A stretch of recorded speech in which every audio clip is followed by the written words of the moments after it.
Hello, hello. Pilia ang amigo nga mo push sa imo para kabuuton ng imong mga damgo ug dili ka birahon para mosulod sa mga bisyo nga dili maayo. This is based on my experience once upon a time bata pa ko.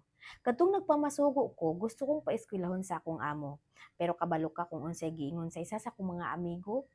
Ayaw na pag-eskwela kadili na ta makalaag kada Domingo. Ug tuod man, ako sab nituo ug akong gibalibaran ng akong amo. May nalanggani kay giingnan ko ni Doktora Lerio kung hangtod sa hangtod na ba daw ko magpa-maid o magpamasugo. O wala na ba daw ko'y plano makahuman og molambo. Mao na ang nakapahinuklog sa ako ug didto ko naka-realize ug nakaamgo nga dili tanan amigo maayo. Ug syempre dili pud ako gusto magkalisod sama sa akong nagihan kaniadto. Maong dili gyud nako kalimtan ang mga tawo nga walay laing tumong kundi maayo para sa isig ka tawo.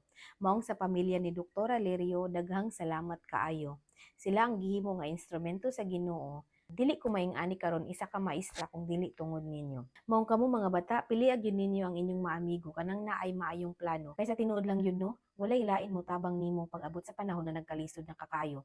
Kung dili ikaw ug ikaw ra mismo. Maong ayaw pagpadala sa mga barkada na bisyoso ug focus sa imong pag-eskwela ug mga damgo. Na one day, makahuman ka ug tanan makabot nimo. Ug syempre, ayaw kalimti ang pag-ampo. Kay walay lain mo tabang og guide kanato, kundi ang atong nag-iisang Ginoo. So until sa sunod, salamat sa panonood.